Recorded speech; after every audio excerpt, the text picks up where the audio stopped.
السلام علیکم ورحمۃ اللہ وبرکاتہ۔ امید ہے آپ سب بہنیں خیریت و عافیت سے ہیں۔ اللہ تعالیٰ آپ سب کو اپنے حفظ و امان میں رکھے، خیریت و عافیت سے رکھے، دین و ایمان والی زندگی عطا فرمائے، آمین۔ تو اسلام کے تعلیمات اور ہمارے بدعات، تو کل ہم دیکھ رہے تھے کہ اسلام کے تعلیمات میں وراثت کی کس طرح سے تقسیم ہونی چاہیے، اور ہم نے اس میں بھی اگین کیا کیا چینجز کر لیے، بلکہ اب تو یہاں تک کہ سیدھے سیدھے ہم انڈین لا کو یعنی کہ کورٹس تک پہنچ رہے ہیں پراپرٹی ڈسٹریبیوشن کے لیے، کیونکہ شریعت بیٹے کو دو حصہ اور بیٹی کو ایک حصہ دیتا ہے۔ تو اس وجہ سے جو ہے ابھی لڑکیاں ہیں یا عورتیں ہیں یا ایون والدین بھی جو ہیں انڈین لا کے مطابق اپنی بیٹی کو بھی پراپر شیئر، ایکول شیئر دینا چاہ رہے ہیں۔ یعنی کہ گویا کہ ایک طرح سے جو اللہ تعالیٰ نے ایک شریعت مقرر کی ہے اس کے خلاف ہم جا رہے ہیں۔ تو ایک تو اس کو بدعت یہی ہے کہ ایک نیا طریقہ جو اسلام میں نہیں ہے اس کا ایک نیا طریقہ ایجاد کرنا ہی بدعت ہے۔ تو اللہ تعالیٰ ہم سب کو اس چیز سے محفوظ رکھے۔ اللہ تعالیٰ سب سے زیادہ عالم الغیب ہے، علیم الخبیر ہے، لطیف الخبیر ہے۔ اس سے بڑھ کر کون جاننے والا ہے، علم کون رکھتا ہے؟ جس نے ہمیں پیدا کیا، جس نے ہمیں ہمارے ہر سانس جس کے آم، ایک تخلیق ہے، اس کی تخلیق کے بنا پر ہماری زندگی کے جو ہمارے جسم کا ہر حصہ کام کر رہا ہے، بھلا اس کو نہیں معلوم کہ رشتوں میں کس کا کیا حق بنتا ہے، اور حقوق العباد کیا ہے، وراثت میں کیا معاملات ہیں، اور رشتہ داری کے کیا معاملات ہیں، پڑوسیوں کے کیا حقوق ہیں، کیا وہ نہیں جانتا؟ بہترین وہ علم رکھنے والا ہے، بلکہ اسی کی علم کی بنا پر اللہ تعالیٰ نے ہم اس کی پوری پلاننگ کا بس ایک مائنیوٹ سے ایک مائنر سے ایک بہت ایک ڈاٹ برابر بھی ہم حصہ نہیں ہے۔ تو اس رب العالمین کو، اس دونوں تمام جہانوں کے رب کو گویا کہ ہم بتا رہے ہیں کہ یہ اللہ تعالیٰ نے جو طے کیا ہے وہ صحیح نہیں ہے۔ تو اللہ تعالیٰ ہم سب کو اس طرح کے گناہوں سے، بڑے بڑے گناہوں سے محفوظ رکھے۔ اسی ٹاپک کو لے کر آج تھوڑا کچھ اور اس بارے میں معلومات حاصل کرتے ہیں، شروع کرتے ہیں۔ نحمدہ و نصلی علی رسولہ الکریم، اما بعد فاعوذ باللہ من الشیطان الرجیم، بسم اللہ الرحمن الرحیم۔ رب اشرح لی صدری ویسر لی امری واحلل عقدۃ من لسانی یفقہوا قولی، رب زدنی علما، اللہم فقہنا فی الدین، رب یسر ولا تعسر وتمم بالخیر۔ تو کل جیسے کہ بات ہو رہی تھی کہ سب ان کا حصہ جو ہے شریعت جیسا مقرر کیا ہے ویسا اس کی تقسیم ہونی چاہیے۔ اگر اس کے مطابق نہیں کریں تو اس کے کیا کانسیکوینسز ہو سکتے ہیں قیامت کے دن یا آخرت میں، ہم اس کے تعلق سے ایک چند حدیث دیکھیں گے انشاءاللہ۔ نبی صلی اللہ علیہ وسلم نے ارشاد فرمایا کہ جو شخص کسی کی بالشت بھر زمین ظلمن لے لے گا تو اللہ تعالی قیامت کے دن 7 زمینوں کا طوق اس کی گردن میں ڈالے گا۔ تو امیجن کریں کہ جو لیا گیا ہے بالشت بھر ہے، بس یوں سمجھے کہ ایک 12 انچز کی زمین بھی اگرچہ گھر کا کنسٹرکشن کرتے ہوئے پڑوس کی سائڈ کو اپنے حصے میں لے لیا کسی نے، یا کسی کا حق مار کر اس نے کوئی پورا گھر ہی اپنے حق میں رکھ لیا، یا ایک روم ہی ایکسٹرا رکھ لیا، تو وہ سب تو بہت دور کی بات ہے۔ بس یہاں پر ایک بالشت زمین کا بھی اگرچہ کسی نے ظلمن، یعنی کہ اس کی مرضی نہیں تھی، آپ نے ظلمن ناانصافی سے تو آپ نے لے لیا ہے، تو اس کے لیے اللہ تعالیٰ کیا فرما رہے ہیں؟ 7 زمینوں کا طوق۔ جیسے ہماری زمین ہے کہا جاتا ہے کہ ایسے ہی 7 زمینیں اور ہیں، کیونکہ اکثر قرآن میں بھی ہم پڑھتے ہیں کہ اللہ تعالیٰ نے 7 زمینوں آسمان کو بنایا، تو 7 زمین ہے، کیونکہ یہ جو ہمارا گیلیکسی سسٹم ہے، یہ جو ملکی وے ہے، اس کی ایک زمین ہے، تو ایسے بہت سارے سسٹمز ہیں، تو وہاں پر بھی ایک زمین ہونی چاہیے، اور وہاں پہ بھی جو ہے ایک جو مخلوق وہاں پر بھی ہے، کیونکہ ایون جو موسیٰ علیہ السلام کے واقعے میں بھی جب آتا ہے کہ وہ خضر علیہ السلام سے ملنے جاتے ہیں، تو خضر علیہ السلام یعنی کہ کہیں پر یہ کسی نے یہ واقعہ بیان کیا ہے کہ وہاں پر وہ پوچھتے ہیں کہ کیا زمین کے موسیٰ،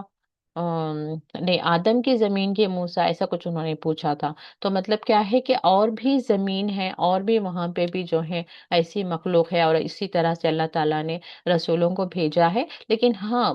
ہو سکتا ہے کہ جو پیریڈ آف ٹائم ہے، کیونکہ ہر یہاں پر جیسا ٹائم ہے وہ وہاں پر نہیں رہتا، بالکل وہ ٹائم ڈیفرنس ہے،